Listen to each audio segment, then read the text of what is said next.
When last we left our happy couple, they were starting to communicate a little better than they had before. Tsu'na insisted that she needed to know more about how the world worked, and Steve tried to find a way to let her, that he could share with her without interfering with her paradigm. Because on the one hand, he recognizes that she needs to know how the world works, but on the other hand, he doesn't want her to suddenly stop thinking about how Eorzea works.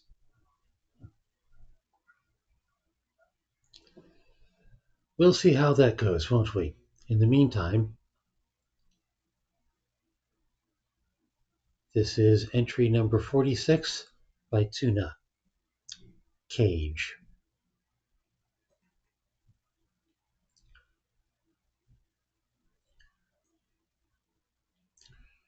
Research list: randomness, causality, parimutuel betting.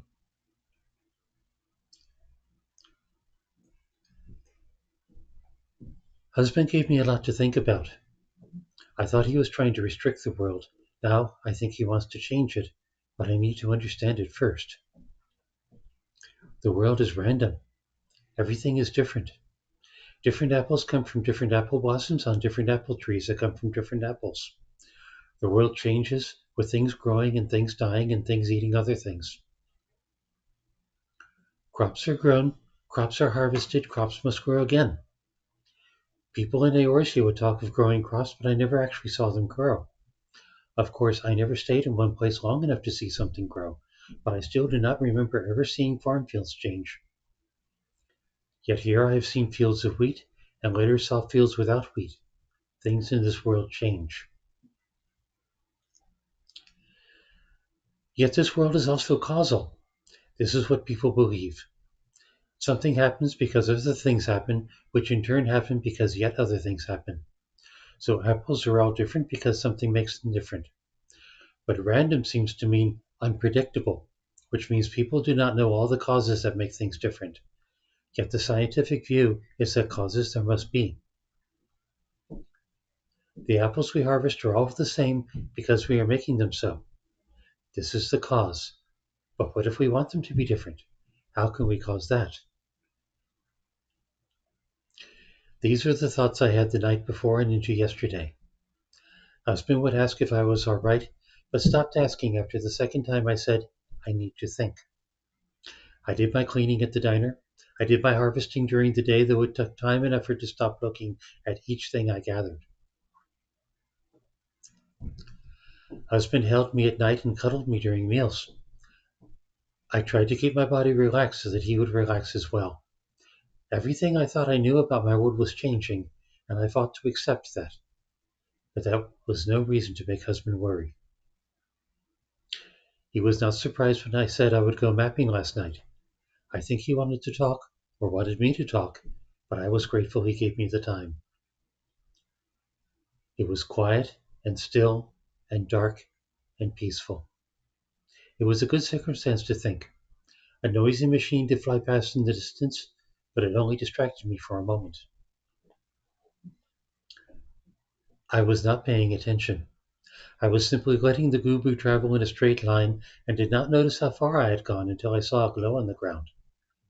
It was a brightly lit building with several cars parked around it and people going in and out.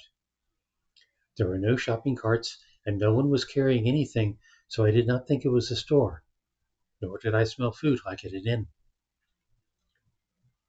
I landed in some trees and walked in. A lit sign over the doorway said, Casino. I got a glimpse of lit machines in a row inside. It reminded me of the Renderville Gold Saucer. Two large chairs stood inside the doorway. One stepped in front of me as I entered. Ma'am, need to shake your coat. Thank you, it is in good condition. He did something that resembled a smile. Need to check for weapons, ma'am. I held up my hands to show I was not holding any. He kept looking at me. I held my coat open to show I was not wearing any either. Please remove your coat, ma'am. I do not want to. The other man approached me and started patting my sides and back. They did not seem to believe I did not have weapons. I tried to tolerate it, but the man found my tail under the coat. Hey, what's this? He yanked on it. Slowly was right. It does hurt. No one had ever tried to pull my tail before. I twisted, put my hand on his chest, and shoved. He went backwards and slammed into the wall. The other man grabbed my arm. I knocked his hand loose and shoved him into a nearby counter. 3 more men ran it toward me as the first 2 struggled to get up. I threw men to the floor, the walls, and each other. It was the most fighting I had done in weeks, and it was satisfying. I tried not to hurt them, but they would not stay down, even though they looked like they were in pain. A woman yelled, "What the hell is going on here?" She looked old and small, but she acted like she was a leader. The men stopped, so I did too. The woman looked around at the men and then at me. "What you doing to my boys?" They kept grabbing me. I did not like it. One of the men got to his feet. "She's got something under her coat." He grabbed my shoulder. I knocked his hand away, grabbed his shirt, and threw him to the floor. "That's enough!" The woman walked closer and glared up at me. "All right. What are you hiding?" I could have simply left, but I did not want to after having gone to the trouble of fighting, and I felt I could not stay unless the woman was satisfied. "I will show you in private." "Just take off the damn coat." "I will not undress in front of these men." She thought about that, looked at the men as they were getting up, and nodded. "Fine. In here." She opened a door near the counter, told a man inside to leave, and led me into a small room with a desk and televisions that showed the casino. She closed the door and turned to me. "Well?" I took off my coat and turned halfway. She squinted at my hips. "You're wearing a tail? Why the hell are you wearing a tail?" "I am not wearing it. It is part of me." "You want me to believe that's real?" I relied on husband's words. "Cosmetic surgery." "Nobody makes tails." It was very expensive. "Yeah? Why'd you spend a lot of money to get a tail?" I took off my beret. It was not just a tail. She stared at my ears. She stared at my tail. She stared at my face. "Why?" I wanted to look like someone in a computer game. She took a step forward. Her hand reached up. "But do not touch my ears." She stopped, her hand still raised. I added, "I have been touched enough tonight." She blinked and stepped back. "Right. Yeah. Uh." She looked at the televisions and at me.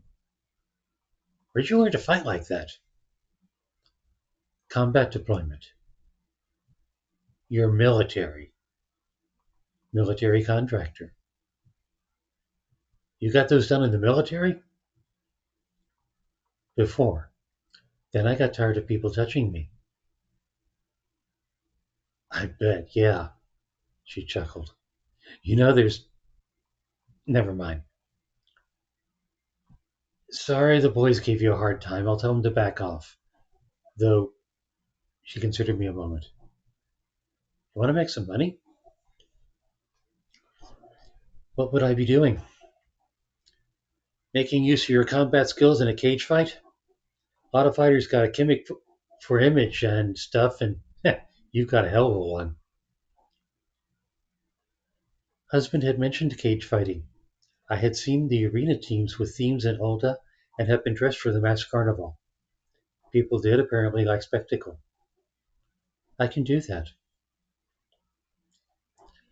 "Good. Get dressed and let's go." Uh, you don't have a sports bar on under that, do you? What is a sports bar? We can stop on the way. She opened the door. Dom running fights tonight? A man answered, Yeah, over in Sperry. Good, go get the car. She waved me out and spoke to the men. This here's Tsu'na. Tsu'na. I checked her out, so don't hassle her or she'll kick your asses. You got that? But, ma'am. You got that? Yes, ma'am. It was my first time in an Earth car. I sat in the back seat with the woman. I think I prefer buses so that I do not need to sit close to people if I do not want to. We stopped at a store with lots of sports things. I got a black sports bra and black shorts. I needed to cut a hole in the shorts from my tail. I put my coat on over the new clothes and wore them in my beret out of the store.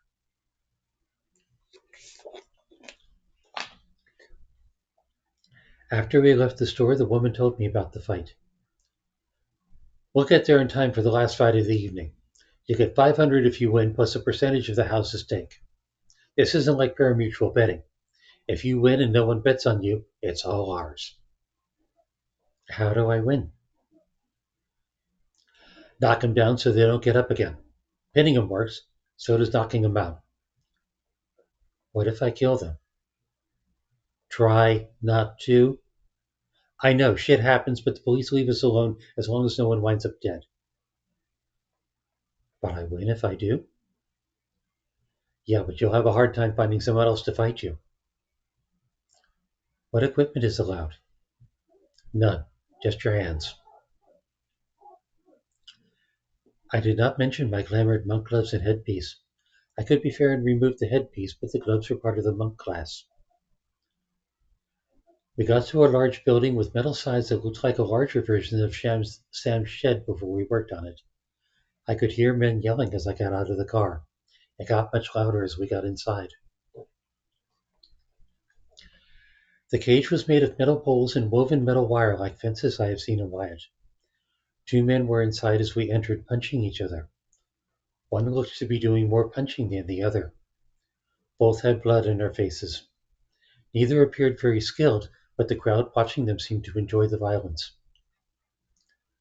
The woman stopped to talk to a man near the cage. That, I guessed, was Tom, who looked me over and shrugged at her. They turned to watch the fight. It did not last long. The slower man staggered and fell to the mat after a few more punches by the other man. Some of the crowd cheered, most of the crowd yelled, and men came to open the cage and carry the fallen man out. People exchanged money with a man near the door. A woman went into the cage and cleaned up some of the blood but left a smear behind. When the woman left, Tom got up on a small platform near the cage and spoke into something in his hand that made his voice loud. All right, folks, one more fight this evening. Here we got the grinder coming back for another go. A bald man with a beard, wearing nothing but shorts, entered the cage. And this round he's facing off against a newcomer. Let's all give a warm welcome to Cat's Meow. The casino woman nudged me and held out her hand. I guess this meant I was Cat's Meow. I did not like the name, but I allowed it as part of what I was being paid for. I removed my beret and coat and handed them to her. The crowd was quiet as I stepped into the cage. I could hear murmurs, but there were so many people that I could not understand what they were saying. The grinder was looking at me as if I were baby Marble in the Bismarck. What, I'm supposed to fight this? Someone put a kitty cat in the cage with me. People outside were laughing as he stepped forward. You need to scratch me or something, kitty cat? Here, check out these ears. He reached for my head. I brushed his hand away and shoved against his chest. He stumbled backward a couple steps. Oh, you want to play, bitch?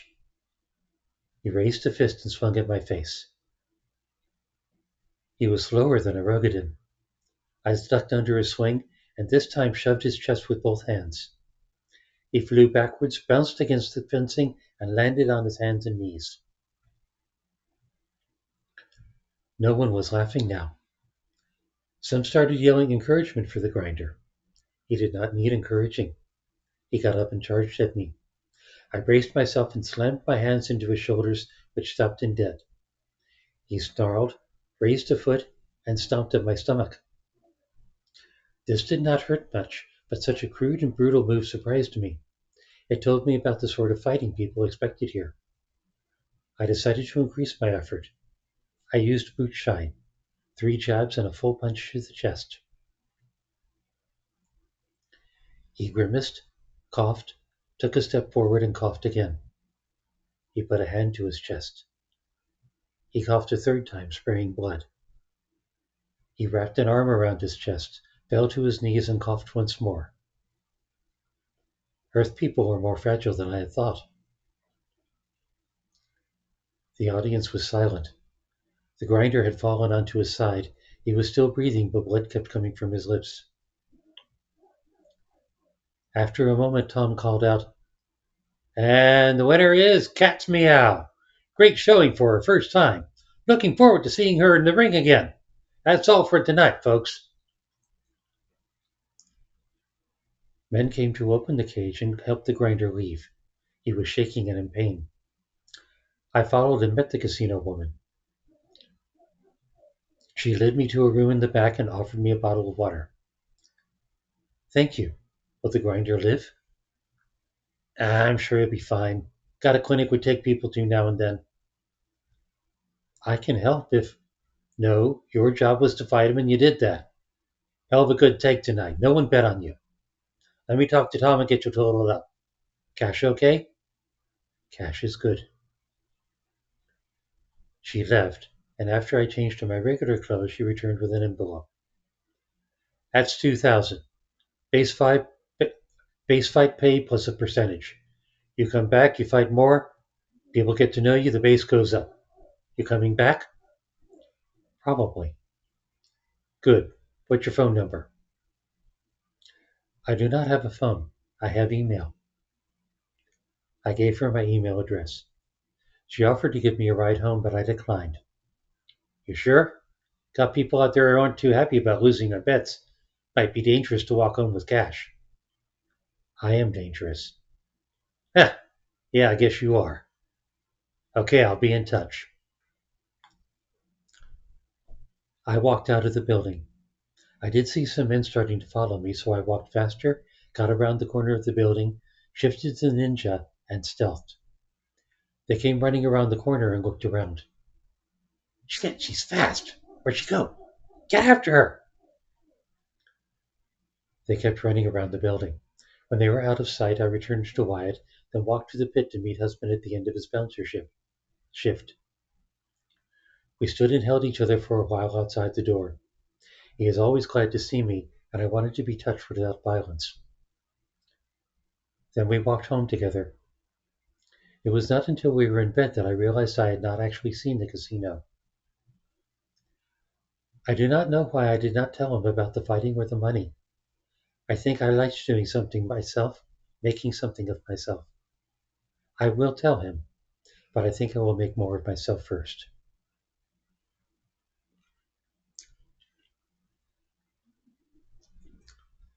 That was entry 46 by Tsu'na.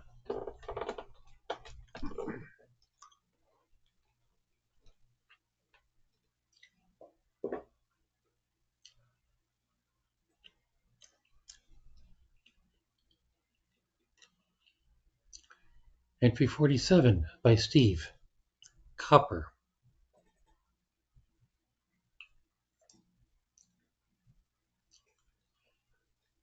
Tsu'na came back from last night's mapping happier than I'd seen her since coming here. I guess we were hurting more than I thought from poor communication. After all, we're married, we're life partners, we really need to be able to work together on understanding the world. I'm sure it doesn't help that I don't know what I'm doing.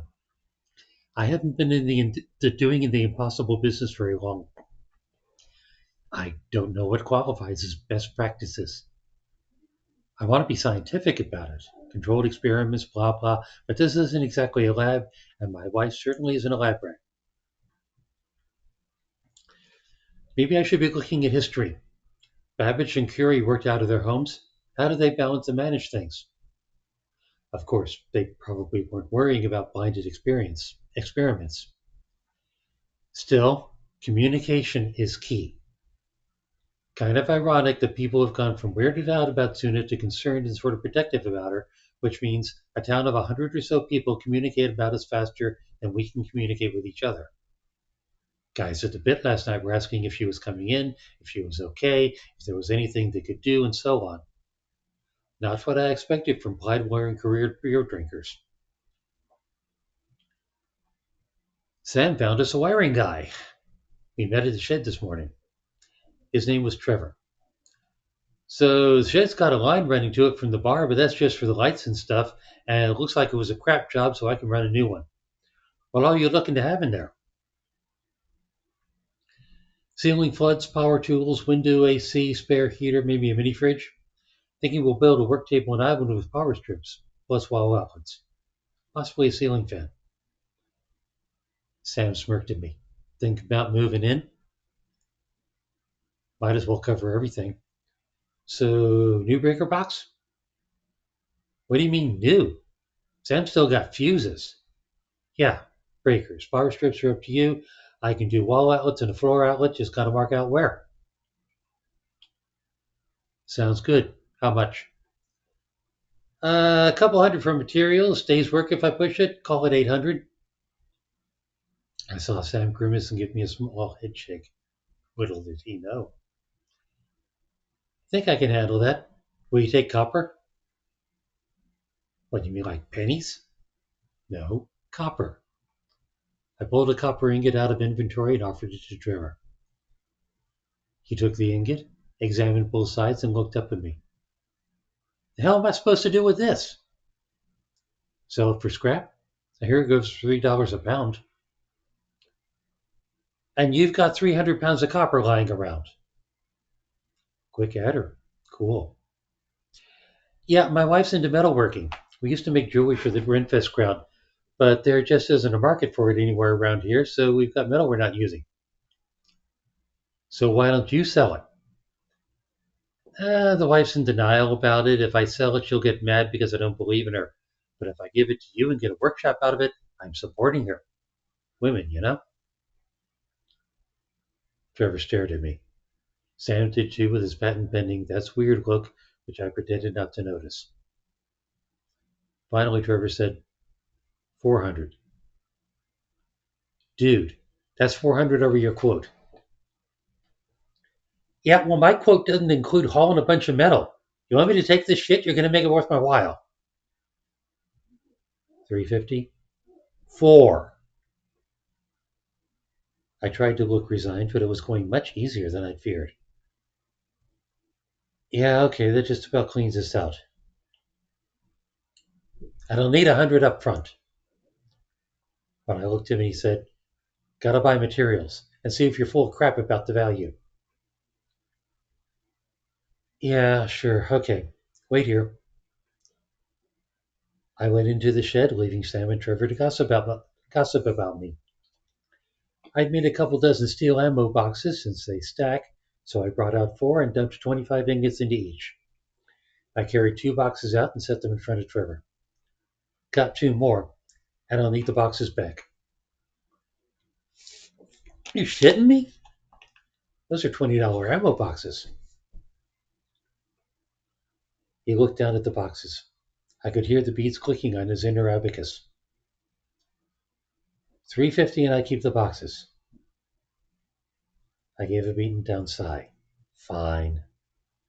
I fetched the other 2 from the shed, and we loaded them all into Trevor's truck. As we watched Trevor drive off, Sam asked, so where'd you get the copper? Would you believe we mined it? That what you want me to believe? Probably not. Okay, you know we go camping, right? Yeah. Well, one time we find a house out in the woods. Doors busted, windows broken. Looks like it's been empty for years. We spent the night in it, then the next day we stripped out all the copper. That's pipes and wires and shit. Where'd those bars come from? We melted down the copper we found. How? Built a fire under a porcelain sink, made molds out of mud. And where's this house? Sure couldn't tell you. I mean, show me a map, maybe I could narrow it down to 20 miles. How'd you get the copper back here? Well, we're pretty strong. 400 pounds? 20 miles? Shove it in inventory and return. Piece of cake. We found a trailer behind the house. We might have borrowed it. Where's that trailer now? Ditched in the woods. Sam sighed and squinted off into the distance. Make it 50 miles. Can't narrow it down to a county that way. I nodded slowly. Okay. Thanks. And for Christ's sake, keep it simple. More details, more you can get wrong. Yeah. Is Tsu'na coming in tonight? Yeah, it's her shift. Okay. You take care of her, you hear? Always. Sam nodded and went into the bar. Something had changed, and I'm not sure what or when, but I think we're going to be okay.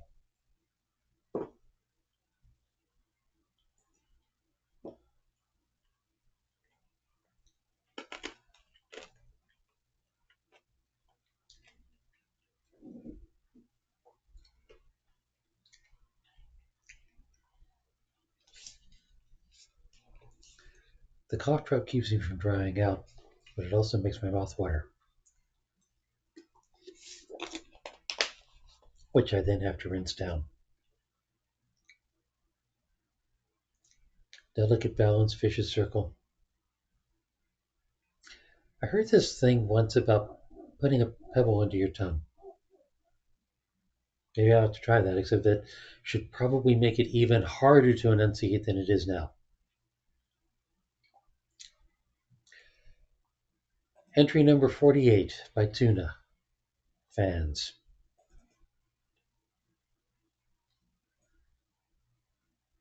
Parimutuel.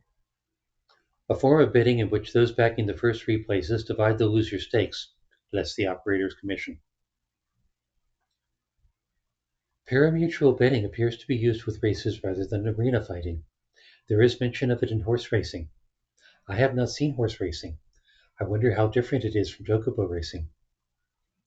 Google says there is horse racing in Oklahoma City. Husband said Oklahoma City is bigger than Tulsa. Perhaps we should go see. I looked at husband's project list. At the top is teleportation. We know return works, but we have not tried teleport because in Eorzea that took us to aetherytes in towns and cities, and we have not found an aetherite in Earth. It could be something that husband has not observed, so this might be a possibly impossible thing. But I have learned that Earth is very big, so we may simply need to map more of it. Possibly related to this is another project. Merging shards. We gain different sized ether crystals from gathering and use different sized crystals in crafting. But the most complex recipes we currently have use ether clusters, which we have only ever found in Mordona in North Silvertier, the area completely covered in etheric residue. While we would see etheric residue scattered around Eorzea, I have seen none here. So perhaps what husband wants to do is take smaller shards and merge them into bigger crystals so that we only ever truly need to find the smallest shards. It is an interesting idea, and it would make more things possible without travel, though we would likely need to harvest more shards than before. And it may remedy lack of an aetherite, which after all is a very large ether shard with some machinery, if we can make our own. Google says there are also clusters in the Sea of Clouds in Coertha's western highlands. I need to ask husband where we can find islands floating in the sky or lands permanently covered in snow. The next project appears to be about making materials. Hydrocarbon, petroleum, kerosene, gasoline, plastic, PVC. Wikipedia says hydrocarbon is a combination of hydrogen and carbon. I know about carbon. Looking at hydrogen takes me back to the periodic table husband offered to explain to me once. I think this time I will let him. Myra Stillwater, the woman who runs the Twin Pools Casino, emailed me asking if I can fight Tuesday night. I have mostly been sharing nighttime duties at the diner with husband. I will need a reason not to be if I'm going to fight that night. Perhaps I will be busy trying to make petroleum. The pit had its usual Saturday crowd last night. Husband and I ate at the diner after an afternoon gathering shards and copper, which he is somehow using as money now. Then went to the bar for my bouncership shift. Husband stopped at the shed to check on wiring work while I went inside. I was met by the man who had retrieved my hat. Evening, Miss Tsu'na. Can I take your hat and coat? I did not understand. They are mine. No, I just meant hang 'em up for you. He nodded to the row of hooks near the door. I had seen something like this in a television show. It is apparently something Earth people do for one another. I removed my coat and beret and handed them to him. Thank you, Mitch. Mitch. Thank you, Mitch. He smiled, holding my clothes, and I turned and walked to the bar. It was only when I was settling onto a stool that I realized I left my ears and tail visible. What the men at the casino failed to do with aggression, Mitch did with friendliness. I tried to relax. I tried not to turn around and see who was looking. They had seen my ears before. Husband had said they had heard about the tale. I looked in the bar mirror and did see some of the men looking at me and talking to each other, but none were staring at me like the night in the diner. These men would look and talk and do something else. Except for one man sitting at a table. He was wearing a hat that said cat on the front, and he was staring. He was completely still as if he was made of stone. Then he moved. He got up and walked toward me. He sat on a stool beside me. He spoke. Excuse me, ma'am? Sam was at the other end of the bar. He looked at the cat hat man and me, then looked at some of the other men. I turned to face the cat hat. Yes? Hi, I hope you don't mind. I've heard about you and your cosmetic surgery. It really is impressive work. Yes? Yes, indeed. I'm a medical professional myself, you see, and I'm always interested in seeing new developments. May I? May you what? Examine your ears? I'd really like to see what they did with the ear canal. A man clapped his hand on the cat hat's shoulder. This guy bothering you, ma'am? I looked at the cat hat. Are you bothering me? Please, it would only take a minute. I promise I won't. Yes, he is bothering me. The man nodded and took the cat hat's arm. You heard the lady. Come on, Eddie. But Eddie was pulled off his stool and led away from me. They stopped halfway to the door. When Eddie kept arguing, they continued to the door and Eddie was shoved out of it. The man gave me a nod and returned to his pool game. Sam set a Coke in front of me. Looks like you got fans. That man was a doctor? Animal doctor. Veterinarian. Is that why his hat has cat? Think he thinks so. Let me know if he hassles you anymore. I thought it was my job to deal with problems. It's your job to deal with the bar's problems.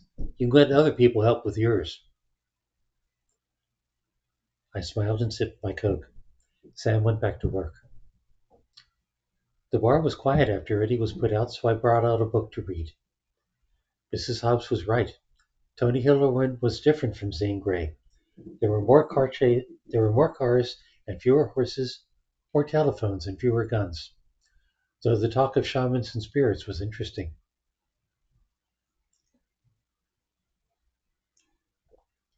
I finished the book in an hour. I will need to spend time in the library looking for books that I like and do vacuuming for Sunday access. Husband was at a table with a bottle of cider talking to some men. I decided I did not need to sit at the bar to do my job as long as I could get to where there was a problem. I got up and went to husband's table. He was talking about his old life, or at least original him's life. I mean, I've been doing it for years, but I hadn't been what they call cutting edge, you know? So all of a sudden, everything's different. I sat down in his lap and rested my head on his shoulder. He did not pause. He simply switched the bottle to his other hand and wrapped his arm around me. Like, imagine you do wiring, but someone comes up with something that replaces breaker boxes, and you don't know what it is or where it is or what it looks like. You can see everything's connected, but you don't know how. An argument was starting near the pool tables. I could not hear what it was about, but things got quiet when someone said, "Wait, hold on. Look at Miss Tuna. What about her? How pissed do you think she's going to be if she has to get up right now?" I smiled and nestled against husband. "All right, but watch your fucking mouth, you hear?" I think I like having fans.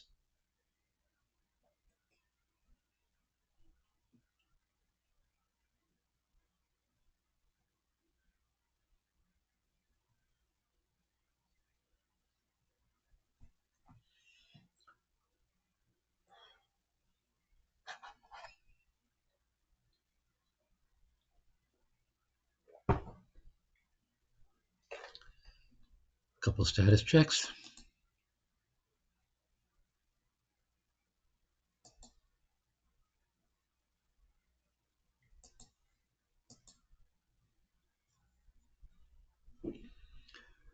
Okay, moving onward.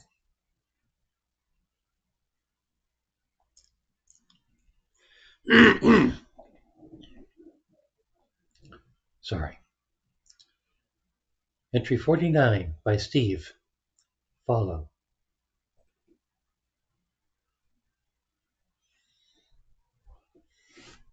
Sorry, just a moment.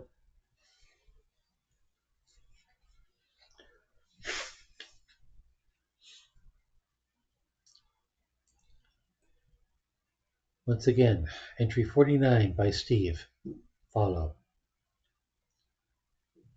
I think I have a tell. Maybe it's that my breathing changes or my body shifts or something, but if Tsu'na wakes up before me, she knows when I wake up. Of course, I can be dead to the world when I'm asleep, so even if I start out with an arm around her and my nose in her hair, I can wake up to find her not there. But this time, my arm was still around her and my nose was still in her hair when my eyes opened, and she said, "Good morning, husband." "Morning, my love. Did you sleep well?" "Of course, I was with you." "Do you feel rested and energized?" I smiled. "On what?" "Yes, please." "Can I just stay with you a little longer?" "I am hungry. Shall I eat your arm?"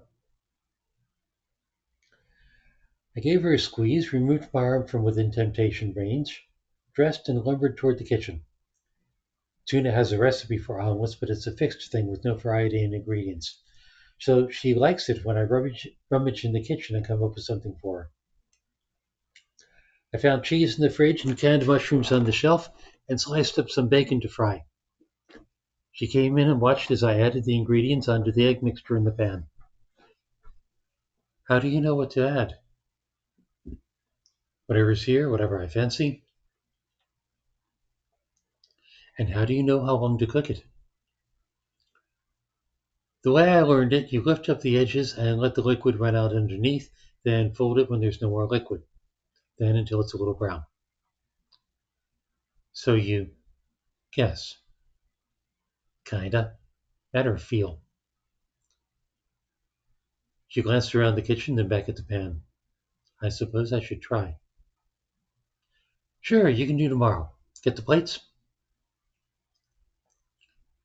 We settled at the dining table. This brings up something I meant to add to the list. Recipe, recipe, not the best night. Recipe templates. What are why is it so hard to say? What are recipe templates? I started talking about algebra. I went on to Mad Libs. I got around to materia melding. I was about to bring up printf statements when she held up her hand and said, "You want to make recipes with holes in them to fill with things." Exactly. Why did you not say, "I want to make recipes with holes in them to fill with things"? What would you have said? She sighed and looked down at her food. What do you mean? But I might have needed less explanation. Noted. So now I will ask, why? I gestured at her plate. So we can make an omelet recipe that we can add whatever we want to, or a pizza recipe, or a pie recipe. Pizza. That flatbread thing you made for me at the Bismarck? I grinned. Let's ride for lunch, my love. Will it be better than what you made? I like the bus, but not for poor food. Well, maybe you should see if one of your adoring fans will bring you one. She tilted her head. Are you jealous, husband? Of course, I want fans too. I did not ask for the ones I have. Yeah, I wonder what it was I said to Sam, or the people at the diner. The pit people are different from the diner people. Yeah, but small town. Everyone knows everyone. So everyone talks to everyone about everyone. Is it a conspiracy like the syndicate? Do they have secret meetings to talk about us? We could follow them around for a day and find out. We chuckled. We ate. We stopped eating. We looked at each other. We could do that. We could totally do that. It might be interesting. It might be boring. It might be both. It might be really intrusive and an invasion of privacy. She nodded thoughtfully, meeting my gaze. We are doing it, are we not? We're totally doing it. I will start with May. She still seems afraid of me. Perhaps I can find out why. She closes her store at 3 o'clock today. I don't know where Sam lives. I need that to see how he spends his days. I should find that out tonight, tail him from the bar.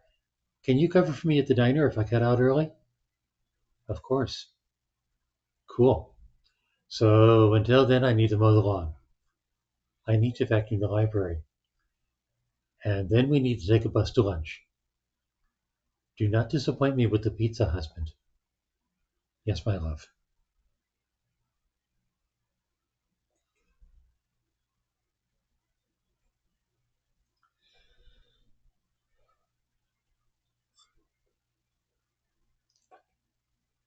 Entry 50 by Tsu'na.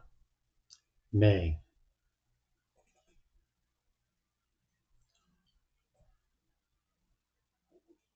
Mrs. Hobbs met me at the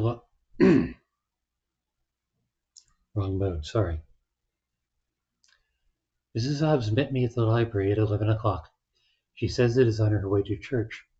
I have not seen a Nurse Temple yet. I should visit one sometime. Before she left, I asked her if the library had anything on the Allegan Empire. She had not heard of it. I suppose it was only in Eorzea. But when I mentioned they made advances in magic and technology, she showed me the fantasy section.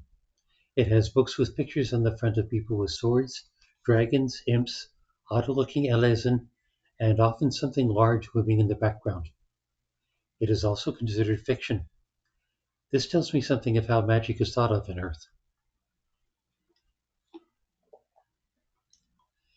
I had taken off my coat and beret when I got there. Mrs. Hobbs' eyes did twitch from time to time, but mostly stayed on her face. Perhaps for her, I am a person who likes books more than a person who has not her ears. Perhaps this is what is needed, to be seen as a person who does things rather than a person who is things. Husband and I got together and picked up the eastbound bus to get pizza. We passed 2 shopping centers that had signs saying pizza, but husband did not suggest we get off until he saw a sign that said Pizza Hut. It was a hut, if a hut can be made of bricks with tall glass windows. Husband ordered 2 pizzas, one with sausage and onions, and the other with mushrooms and pepperoni. Pepperoni looks like slices of sausage, while the sausage on the pizza looked like ground meat. Neither used flatbread like what husband made in Limsa. One was a puffier kind of bread. Husband called it hand-tossed. It was easier to bite and chew, though it also tended to bend easily if one picked up a slice. The other, called pan, used a spongier kind of bread, and that sponge seemed to be filled with oil. Seeing how it was stiffer around the side as well as the bottom, I guessed it was indeed cooked in a pan. The oil made it both more and less filling than the hand-tossed. It did not feel like I was filled with bread, but rather filled with oil. This is real pizza? A couple kinds. There's variance on the theme, the crust, the toppings. Which one is correct? Whichever one people like eating. It is very different from what you made. I was improvising. I didn't have this kind of cheese or crust. So, what do you think? I pointed at the hand tossed. I like the bread with stuff on it, but I get tired of the bread by itself. Yeah, there's people that leave the outer crust. How about the pan? Very oily. Some people consider that a feature. People like this? Very popular in much of the world. People in Wyatt would buy it. We could open an entire restaurant to serve just pizza. If we could open a restaurant and sell that much without worrying about taxes and health inspections, which is why we use the diner. Right. The Hartmans get to worry about all that. So you want a pizza recipe with holes in it to fill with toppings? Yes. Maybe seasoning. I peeled a pepperoni off of a slice and looked at it. I do not know how to make this. We can work on it. Buy it in the meantime. I chewed the pepperoni, trying to guess what it was made of. Meat and peppers, and I think vinegar. Another research item. We had much pizza left after eating, which husband said was normal, that leftover pizza is a thing. I took the hand-tossed box. He seemed happy with the pan. We found a quiet place to return from. Husband wanted to sleep in the afternoon since we would be up late following exam, so we headed to the house. I switched to Ninja, Stealth, and went to May's store. The store closed at 3 o'clock on Sunday, but May stayed inside a while, sorting boxes and moving things to shelves. I went around the store to see if there was another door and found what husband calls a pickup truck parked near one in the back. Many people in town have them. May might need it for the boxes. I did not know how to get into it, and there was not much space inside, so I climbed into the back and waited. May came out after a while, got in the front of the truck, and drove. Riding in the back of the truck was not as comfortable as Myra Stillwater's car, since there was no padding, and I needed to hold on to the sides so I would not tumble as May drove. She stopped at a house with 2 mailboxes rather than one like the Hartman home. She went around to the side of the house and up some stairs to a door. I had to get close to her to get through the door as she opened it, but she did not notice me. There were letters on a small table near the door. The name on one was Resident, on another was May Ferguson, and on another was Mrs. May Ferguson. The home was not large, but I did not see a sign of a Mr. Ferguson. I saw cats.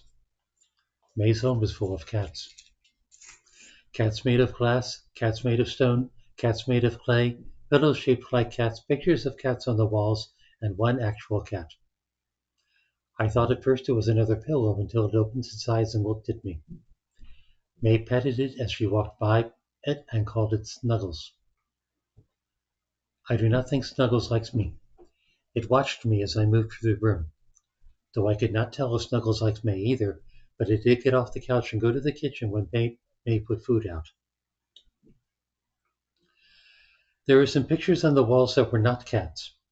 One showed May looking younger with a taller man, one showed me with a tall boy, one showed the man and the boy, and two more showed the boy doing what looked like sports.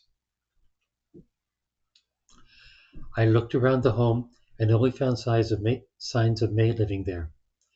I did not see clothing for a taller man or a shorter boy. So May Ferguson lived alone in a home full of cats. I do not know how long she had lived that way, though it was a small home, part of a house, so Mr. Ferguson and their son had likely not been with her since she moved in.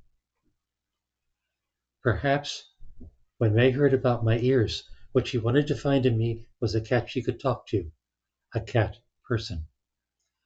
But unlike all the cats she had at home, including the actual cat, I was angry with her. Now she is afraid of an angry cat who comes into her store. I am a cat that does not want to be petted. If she thought of me as an angry person, she might have acted differently. I am not a cat, and I will not be one for May. Some Mikots did act like cats, meowing and purring and making fist jokes. I never understood why. Perhaps they found it funny, or thought not Mikots liked it. But I will not be something I am not, even in this world where I need to not be something I am. I left when May went to take a bath. I worried I would need to keep Snuggles from leaving, but it was happy, if it was happy at all, to not move other than to watch me. I got outside, returned, switched to Earth Normal, and walked to the diner. Husband was not there when I arrived, so I sat at the counter and read for a while. When he arrived, I asked him about Snuggles staring at me. Cat TV. TV? Television. You got a cat that spends a lot of its life inside the same place, never sees anything new until you come along. The cat stares at you because you're the most interesting thing in the room. Probably doesn't mean anything more than that. Except apparently stealth doesn't work on cats. Would it have attacked me? Sounds like it's too sedentary to work up an interest. Maybe if it were small and running around under its nose. He frowned.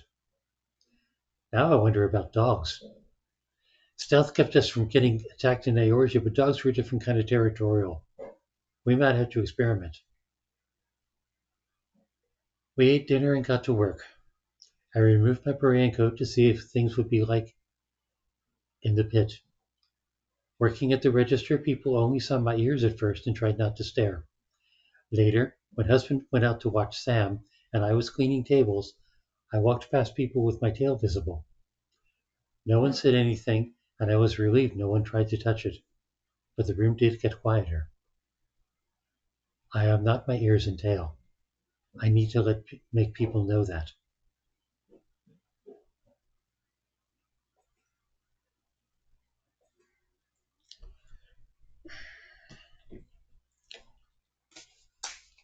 Moment, please.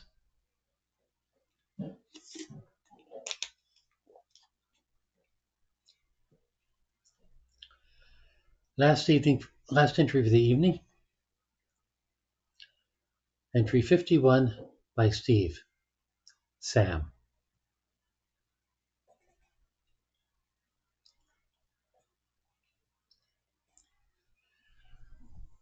Coming from over a year in a world where sleep is sort of recreational to the world I know where circadian kicks in makes it a bit rough to shift sleep schedule on the fly. It took a while to get to sleep in the afternoon. Never been the sheep counting type. I tried cataloging things in my head, pets, mounts, NPCs, finally dropped off to the midst of my triple triad cards. Tsu'na worked the register that night, sans hat and coat. People looked at her, sure, but not wolfpack staring like the other time. Maybe it was the Hartmans, maybe Sam, maybe me, or maybe she's just that personable. She never needed to smile full time like she was that night, and she was doing it well. My magnificent Nicole was magnificent. I hated to abandon her to the wolves, but she seemed to be doing okay. So around 11, headed out to see Sam, even if he didn't see me. He had the back door of the pit open when I got there, which made it easier to get in. Ninja stealth gets a little iffy when it comes to doors, and we haven't had enough occasion to practice here to see if it works like Douglas Adams' SCP field. Gatherer Sneak seems to, but we don't usually have doors in the woods. His truck was parked near the door. It seemed he was restocking. I got a glimpse of an invoice on the bar detailing purchases for one S. Daniels, the Pit. So, not just a nickname. Wyatt, Oklahoma. My first intel gathered, I was so proud. I watched him move kegs from his pickup into this back room, watched him make a last circuit to the bar before killing the lights, and finally watched him from the back of the truck as he locked at the bar, got in the front of the truck, and drove us off. Sam Daniels does not appear to have a brother named Jack, or a son named Jack, or a dog named Jack. I don't know if that was a missed opportunity or reasonable parenting. He does have a wife, or at least a cohabiting female, who was asleep in the bed when we arrived. He also has a goldfish, who may or may not be named Jack, which was convenient for me because after he went to bed, I could read by the aquarium light. He didn't go to bed right away. He got himself some water from a filter pitcher, interesting choice for a bartender, and settled down on the couch to watch CNN, interesting choice for small town USA. He may not be a scholar, but he's not an idiot. The old yellowed PC in the spare bedroom looks like something bought because everyone has one, rather than something used for fun. The parts of the room that weren't the desk and chair were heaps of boxes and piles of stuff. I didn't have a lot of light to see by, but it looked less like hoarder chaos and more like abandoned projects. Folded fabric, photo books, and the like. As if this was a room where dreams went to die. Sam finished his water and his news intake and went to bed, leaving the fish and me to socialize. I waited for a while until his breathing was audible and rhythmic before moving things to the fish tank to read. Not that there was much to read. No convenient stacks of mail by the door, an electric bill on one end of the kitchen counter addressed to Samuel Daniels. No junk mail I could find sent to resident or occupant, though there was a flyer from the Community Baptist Church for our neighbors. No bank statement, no purse, nothing lying around that would tell me the name of the woman. Maybe in the bedroom, but I admit to a squeam about going in there with them, especially if the light was poor, which was annoying because I felt an itch to know coming on. I made a mental note to add night vision goggles to my wish list. There was a small stack of magazines on the floor at one end of the couch. People, Cosmo, Vanity Fair. None of them had mailing labels. Stupid itch. Which meant they were bought from somewhere. I didn't remember seeing magazines at Mays, but I hadn't been looking. No books. The Hartmans didn't have many, and the library was small, but I wasn't used to not seeing any. Maybe again in the bedroom. I looked around as much as the aquarium permitted. It wasn't sparse or Spartan or utilitarian. It was just really tidy. The furniture was old and the place felt lived in, but there wasn't a lot of life filling the space, which just made me itch more about the wife. Sure, maybe all of Sam's life was at the bar, but what about hers? Spying and burglary weren't really a thing in FF14, so I didn't have a lockpicking skill. Elder Scrolls Online had a lot of it. I was breaking into places all the time in that game. Might be nice if I could drop into an ESO world for training. In the meantime, if I left, I couldn't get back in until someone opened the door, which might be at least 6 hours later. But there was absolutely nothing to do until someone got up. I couldn't sleep there. I might get tripped over. Or heard. Tsu'na's never said that I snore. Sam should probably not be the person to tell me. So I slipped out, leaving the door locked behind me. Sam's porch light was on, showing me a mostly empty yard, but there were some trees at the edge of the light range. I went out to the trees, then went out a little further until I couldn't see the porch light anymore, then just a bit further. I got out the camping kit, set up the tent, and crawled in. The sleep I got earlier helped, but the unexpected exercise degraded me. The snooping plus the camp setup plus waiting for Sam to turn in had eaten a couple hours. I didn't know how long Sam would sleep, but I needed to be up before him, so I link-pearled Tsu'na about the new schedule, set an alarm for 5 hours and conked out, and woke, not to the alarm, but to metal banging. Hey, you in the tent, get out here! I unzipped the tent and peered out. There was Sam, a shotgun in his right hand and a tire iron in his left. He blinked and stared at me. Steve? I blinked and stared back at him. Sam? The fuck are you doing here? Trying to sleep. Next to my house? I looked clearly around.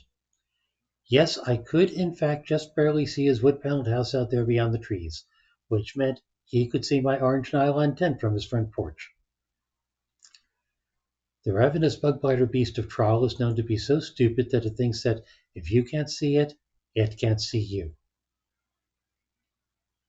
That's your house? I didn't know. Then what are you doing here? A random neuron fired. Looking for sumac. Sumac. Yeah, it's a bush, grows about 6 feet. I know what sumac is! Okay, well, Tsu'na said she wanted some for an herbal thing, and the Forest Service map said it grew around here. And you went out looking for what, at night? It got me away from her. She was being kind of bitchy.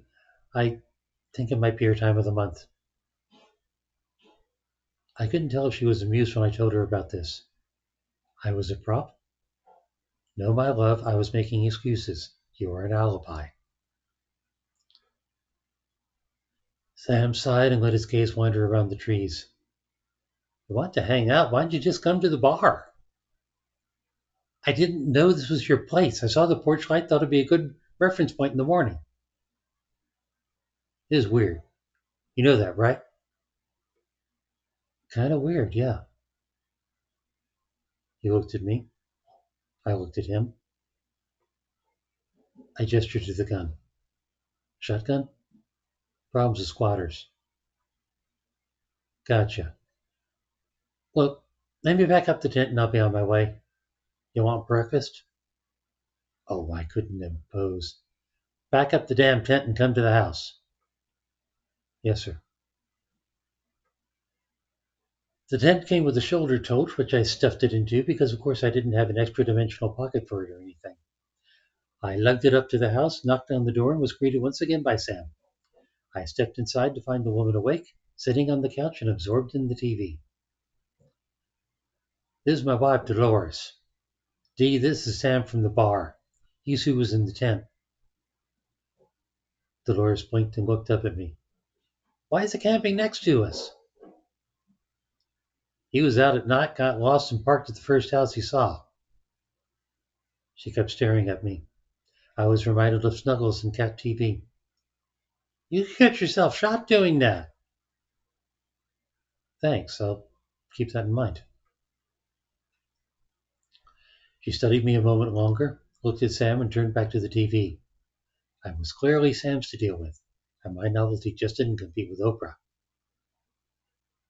I followed Sam to the kitchen. Seriously, you don't have to. Dee woke me, I woke you. We're both up, so we might as well both eat. How you want your eggs? However you make them is fine. He gave me a pointed look. Over medium? So however I make them is fine. Scrambled was fine, especially with toast. He set the plates down and sat across from me. Find any sumac then? Honestly, I wasn't trying that hard. She like this often? Depends on the circumstance.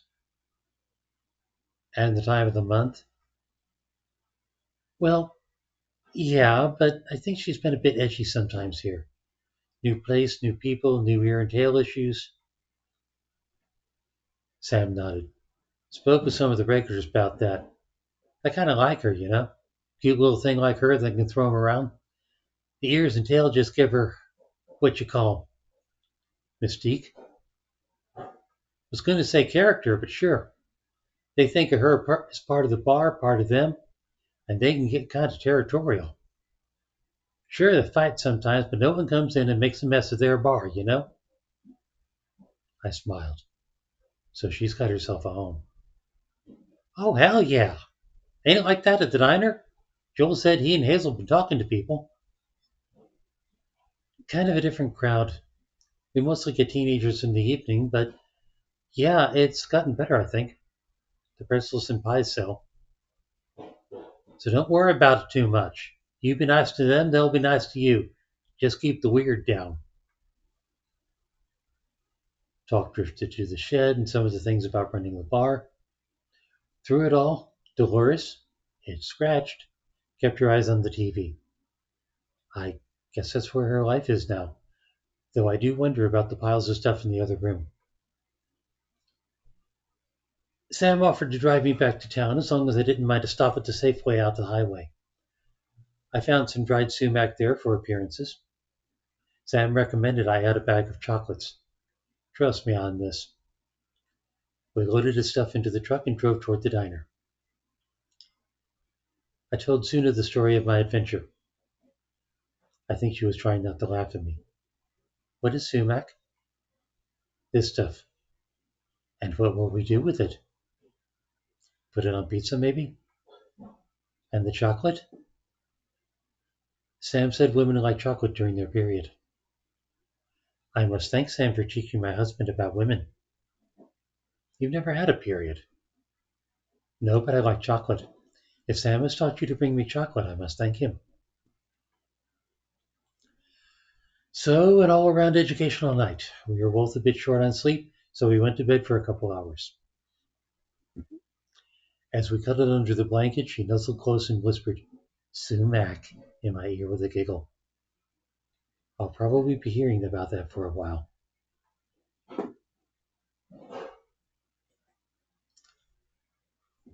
And that was entry 51 of Echoes from Home. We are not quite halfway through the book.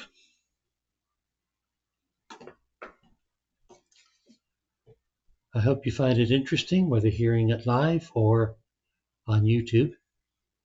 I will be uploading it onto YouTube shortly along with all the others.